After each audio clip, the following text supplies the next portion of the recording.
आपण पाहत आहात जनता न्यूज एक्सप्रेस। क्रांतीज्योती सावित्रीमाई फुले यांच्या जयंती दिनी आज धारावी प्रभाग क्रमांक 186 मधून बहुजन समाज पक्षाच्या उमेदवार नेहा सुनील जाधव यांच्या कार्यालयाचे उद्घाटन आणि प्रचाराला मोठ्या उत्साहात सुरुवात झाली। क्रांतीज्योती सावित्रीबाई फुलेंचा, क्रांतीज्योती सावित्रीबाई फुलेंचा। नेहाताई जाधव आगे बढ़ो, नेहाताई जाधव आगे बढ़ो। हमारी निशानी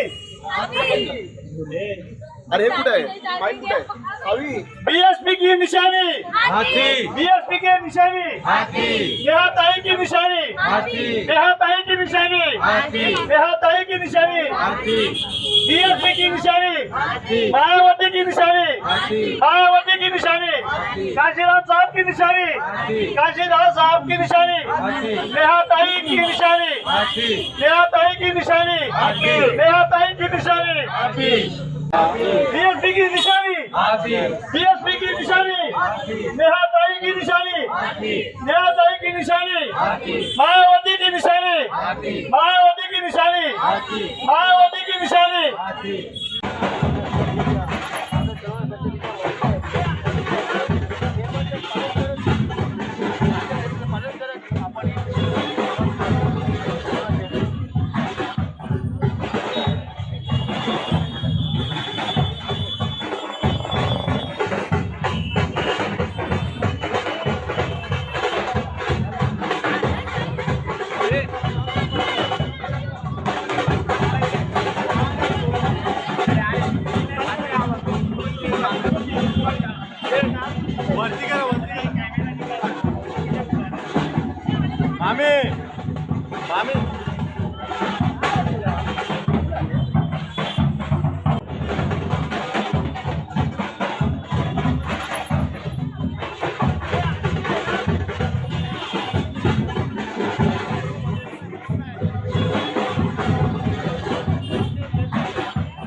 नेहाताई आगे बढ़ो, हम तुम्हारे साथ हैं। नेहाताई आगे बढ़ो, हम तुम्हारे साथ हैं। नेहाताई आगे बढ़ो, हम तुम्हारे साथ हैं। नेहाताई आगे बढ़ो, हम तुम्हारे साथ हैं। बहुजन समाज पक्षाचे वरिष्ठ नेते आनंद साळवी साहेब हे या ठिकाणी आमच्या या पदयात्रेत सामील झालेले आहेत। मी त्यांचं मनापासून मनपूर्वक अभिनंदन करतो। सर्वप्रथम बाबासाहेबांना अभिवादन करत, सर्व महापुरुषांना अभिवादन करत आपण आजचा हा प्रचाराचा आणि आपल्या कार्यक्रमाची या मिशनची सुरुवात करत आहोत। मला फार बरं वाटत आहे की तिला आम्ही लहानापासून इथे मोठी होताना पाहिलेलं आहे। ती आमची मुलगी कुमारी नेहा सुनील जाधव या आपल्या 186 या वॉर्डमधून बहुजन समाज पार्टीच्या अधिकृत उमेदवार म्हणून आजपासून आपण त्याची सुरुवात करत आहे। बहुजन समाज पार्टीचा नेहा जाधवचा, बाबासाहेब आंबेडकरांचा, छत्रपती शिवाजी महाराजांचा, तथागत भगवान गौतम बुद्धांचा, छत्रपती शाहू महाराजांचा सर्व महापुरुष फुलेंचं अभिवादन करून आपण सुरुवात करत आहोत असं मी माझ्याकडून आणि पक्षाकडून जाहीर करत आहे।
ताई आगे बढ़ो, हम तुम्हारे साथ हैं। नेहा ताई आगे बढ़ो, हम तुम्हारे साथ हैं। नेहा ताई आगे बढ़ो, हम तुम्हारे साथ हैं।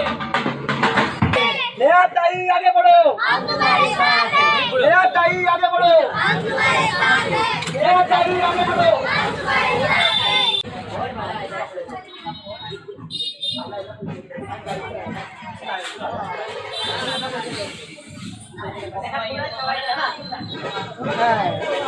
नेहा ताई आगे बढ़ो, हम तुम्हारे साथ हैं।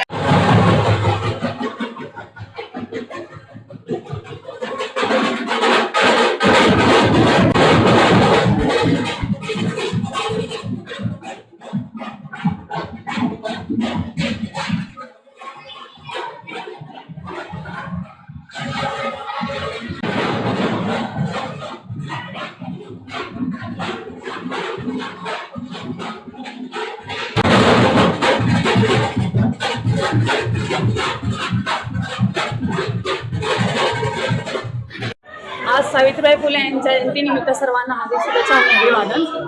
माझे नाव नेहा सुनील जाधव आहे. मी धारावी वॉर्ड क्रमांक 186 मधून बहुजन समाज पार्टी यातून रिंगणात उतरलेली आहे. तर आज धारावी सावित्रीबाई फुले यांनी सगळ्यात पहिली प्रथम सुरुवात शिक्षणाला केलेली होती. तर असंच मलाही शिक्षण धारावी जे मराठी शाळा संपलेल्या आहेत त्या आम्हाला नियंत्रणात आणण्याचा पुरेपूर प्रयत्न करणार आहोत. मराठी शाळा ज्या बंद अजिबात झाल्या नाही पाहिजे. आरोग्याच्या बाबतीत तुमचं काय अजेंडा असणार आहे? आरोग्याच्या बाबतीत अजेंडा असणार आहे की जसे की आम्ही लहानपणी असताना इकडे म्युन्सिपाल्टी हे दवाखाने होते जे आता आम्ही मोठे होत चालले तेव्हा बंद होत चाललेले आहेत ते आम्हाला परत नियंत्रणात आणायचे आहेत. कारण की धारावीवाल्यांना खूप लांब जावं लागतं, टॅक्सी वेळेवर भेटत नाही, एखाद्यांची इमर्जन्सी असते किंवा खूप प्रॉब्लेम होतो. त्यामुळे आम्हाला छोटे छोटे दवाखाने वगैरे किंवा ही म्युन्सिपाल्टी दवाखाने परत नियंत्रणात आणायचा पुरेपूर प्रयत्न करायचा आहे. धारावीमध्ये प्रचंड प्रमाणात व्यवसाय चर्मकार उद्योग आहे. इथला रोजगार बाहेर घालवला जातोय. ते रोजगार याच ठिकाणी राहतील याच्यासाठी तुम्ही काय प्रयत्न कराल? ते रोजगार याच ठिकाणी राहण्यासाठी सगळ्यात प्रथम तर आपल्या धारावीवाल्यांना सगळ्यांना एकत्रित आणायचं आहे. रोजगारबद्दल सगळ्यांना म्हणजे माहिती द्यायची आहे. त्यांचा कसा गैरवापर केला जातो किंवा कसा नाही केला जातो, त्यांना कसं एड्यात काढलं जातं हे पहिलं त्यांना पटवून द्यायचं आहे. जेव्हा हे त्यांना पटवून देण्यात येईल तेव्हा ते स्वतः शाणे होतील आणि मग रोजगार बाहेर द्यायच्याऐवजी तो आमच्या धारावीतच चाललेला आम्हाला एक आता तुमची आज सुरुवात झाली प्रचार फेरीची. या प्रचार फेरीच्या दरम्यान तुम्ही पाहिलं असेल की गल्ल्या छोट्या छोट्या आहेत. यामधून तुमचा प्रचार फेरी कशी होणार, पुढे कसा प्रचार करणार, प्रचाराचे तंत्र काय असणार आहे तुमचं? आम्हाला प्रत्येकाच्या घरोघरी जायचंय. प्रत्येकाच्या घरोघरी जाऊन काय समस्या आहे हे बघायचं आहे. प्रत्येक आई बहिणी आणि बंधुवांना सगळ्यांना भेटायचं आहे. त्यांची काय समस्या आहे जी आजपर्यंत दुर्लक्ष करण्यात आलेली आहे त्या आम्हाला सगळे जर आम्हाला जमल तर आम्ही त्या पूर्णपूर प्रयत्न करणार आहे की त्या नियंत्रणात आणून त्यांची समस्या दूर होईल आणि गटारे गल्ल्या हे छोटे होण्यापेक्षा ते मोठे करण्याचा पुरेपूर प्रयत्न करणार. धारावीमधून जे उमेदवार उभे आहेत ते सर्व करोडपती आहेत आणि त्यांच्या पुढे तुमचा निभाव कसा लागणार आहे? मी सगळ्यात प्रथम असं सांगेल की मी पैसा पाणी असं काही वाटणार नाहीये. मी लोकांना मनापासून सांगते की मी पैसा देणार नाही पण मी काम 100% देणार आहे. तुम्ही मला निवडून आणलं तर मी 100% काम देणार आहे. जर तुम्ही एखाद्याला पैशावाल्यांना निवडून आणलं तर तुम्हाला पुढे काही काम देणार नाहीये. त्याच्यामुळे मी सांगेन की वोट मला करा, 2 नंबरचं बटन दाबून हत्तीला वोट करा आणि धारावी बदलायचा तुम्ही चान्स घ्या बस. जय भीम साथियों, सर्वप्रथम आप सभी को आज 3 जनवरी की हार्दिक शुभकामनाएं. जैसे कि आप जानते हो बहुजन समाज पार्टी ये देश की एकमात्र पार्टी ऐसी है कि जो बाबा साहब के विचारों पे चलने वाली, महापुरुषों के विचारों पे चलने वाली पार्टी है. और राष्ट्रीय जो चिन्ह है, जो पार्टी है, उसका ओहदा प्राप्त किया हुआ है. जैसे कि आप जानते हो कि नीला झंडा और देश को बचाने के लिए और देश को बाबा साहब की रणनीति के तहत ले जाने के लिए बहुजन समाज पार्टी और बहन जी पूरा प्रयास कर रही है. और इसी प्रयास के सामने देखते हुए धारावी में भी हमने सभी जगह पे अपने पार्टी के प्रत्याशी खड़े किए. धारावी का विकास किस तरह से बीएसपी के माध्यम से हो सकता है? बहुजन समाज पार्टी ने जब 2002 के साथ जो ये प्रकल्प शुरू हुआ तब से हमने ये बात रखी है उनके सामने. उस समय जो यहाँ की सरकार थी उस सरकार को हमने ये बात बता दी थी कि आपका राज धारावी पे, आपका राज बीएमसी पे, आपका राज स्टेट पे, तो फिर आप धारावी का मसला हल क्यों नहीं करते. लेकिन उन्होंने धारावी का विकास धारावी वासियों की मर्जी के बगैर करने का फैसला लिया. तब से अब तक बहुजन समाज पार्टी बाकी सारी पार्टियों के साथ रहकर मुकाबला कर रही है कि धारावी का विकास होना चाहिए, लेकिन धारावी के वासियों की मर्जी के बगैर नहीं होना चाहिए, क्योंकि विकास हम चाहते हैं। हम चाहते हैं कि यहाँ पे फूड, क्लोथिंग, शेल्टर एंड बाकी जो नीड है जैसे कि मेडिसिन है एंड हेल्थ है, इसके साथ साथ एजुकेशन है, वो पूरा हो। और इस प्रयास से बहुजन समाज पार्टी, जब बहुजन समाज पार्टी सत्ता आप जानते हो यूपी में आई है, उसमें बहुजन समाज पार्टी ने वही काम किया जो देश के हित के, समाज के हित के, और वही बात हम धारा में लागू करेंगे। रोटी, कपड़ा, मकान के साथ साथ हेल्थ और शिक्षा के लिए हम बढ़ावा देंगे। साळवी साहेब, तुम्ही लहानपणापासून धारावीचं रूप पाहत आहात. धारावीत अनेक लोकप्रतिनिधी अनेक वेळा येतात आणि आश्वासने देऊन जातात. त्या आश्वासनांची पूर्तता आजपर्यंत झाली असं तुम्हाला वाटतं का? बहुत बढ़िया सवाल आपने किया सर जी। आप सब लोग जानते हो कि बहुजन समाज पार्टी एकमात्र पार्टी ऐसी है जो गरीबों की पार्टी है, गरीबों के पैसे से चलती है, गरीबों के विचारों पे चलती है, गरीबों के साथ चलती है। जो बाकी जो पार्टियां हैं वो धन्ना सेठों की पार्टी है। जब धन्ना सेठों की पार्टी जब चुन के आती है तो उनका भला चाहती है, इसीलिए विकास क्यों नहीं हो पाया, उसका कारण ये है कि बहुजन समाज पार्टी जैसे विचारधारा के लोग, बाबा साहब के विचारधारा के लोग यहाँ से चुन के नहीं गए, इसलिए वो बिक चुके। और जो बिकता है वो सबको बेचता है, और अभी आज वो भी चल रहा है। ऐसा नहीं होना चाहिए, इसलिए बहुजन समाज पार्टी या महापुरुषों की विचारधारा पर चलने वाली कोई पार्टी हो, वो पार्टी अगर चुन के आती है, यहाँ के दुखड़े जिसको मालूम है, वो यहाँ का बच्चा जो महापुरुष की विचारधारा पे चलने वाला वो चुन के आता है, तो डेफिनेटली वो अपने समाज का, इस देश का विकास करेगा, भला करेगा। यावेळेस बहुजन समाज पार्टी पूर्ण ताकदीनिशी धारावीमध्ये न्याय यांच्या मागे राहणार. Yes. बहुजन समाज पार्टीचा कसा अजेंडा असेल या उमेदवारांना निवडण्यासाठी? बहुत बढ़िया। हमारा एजेंडा ये है कि हमारे जो कार्यकर्ता है हर वार्ड लेवल पर, हर बूथ लेवल पर हमारे कार्यकर्ता होता है। हमारे जो कार्यकर्ते होते हैं वो लोगों को जाके बताते हैं कि भाई वोट बेचना ये अपने बहू बेटे को बेचने जैसा है, इसलिए जो कोई कैंडिडेट आपसे आपका वोट खरीदने आता है तो समझ लेना कि वो आपका हित चिंतक नहीं है।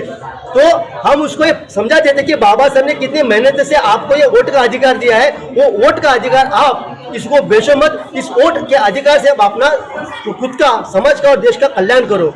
तो हम लोगों के घर में ये बताएंगे कि महापुरुषों ने आपके लिए संघर्ष किया है, उनके विचार अगर जिंदा है तो हम जिंदा है, उसके विचार अगर मर गए, उनके विचार अगर मर गए तो हम जिंदा नहीं रह सकते। तो इसलिए हमें अपने महापुरुषों के विचारों को लेकर चल के जाना है, उनको आगे ले जाना है, तो हमारा विकास है, अन्यथा नहीं है।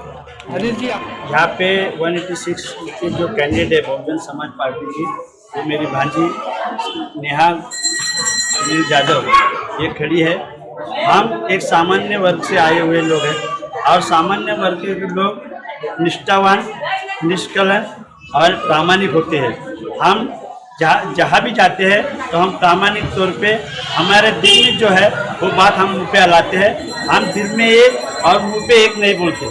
सवाल यह है कि धारावी का विकास करने के लिए हमने आज तक 2002 से लेकर जो सेक्टर योजना लागू थी, उस योजना के तहत हमने धारावी बच्चा आंदोलन के माध्यम से, जन कल्याण गृह निर्माण विकास समिति के माध्यम से हमने लोगों को ये बताया कि धारावी का लोग धारावी में ही रहेंगे, धारावी के लोग किसी भी हालत में बाहर जाएगी नहीं, धारावी के लोगों को 500 स्क्वायर फुट की जगह मिलनी चाहिए। हम आज तक धारावी में सेक्टर योजना लागू होने के बाद से अभी तक अदानी के खिलाफ हमने लोगों को ये भी बताया कि तुम सर्वे करने के लिए, नंबर डालने के लिए किसी को भी अनुमति मत दो। मगर सवाल ये पैदा हुआ कि लोगों ने नंबर डाला और एक के घर पर एक, दो का माले पे नंबर डाल के ले लिया।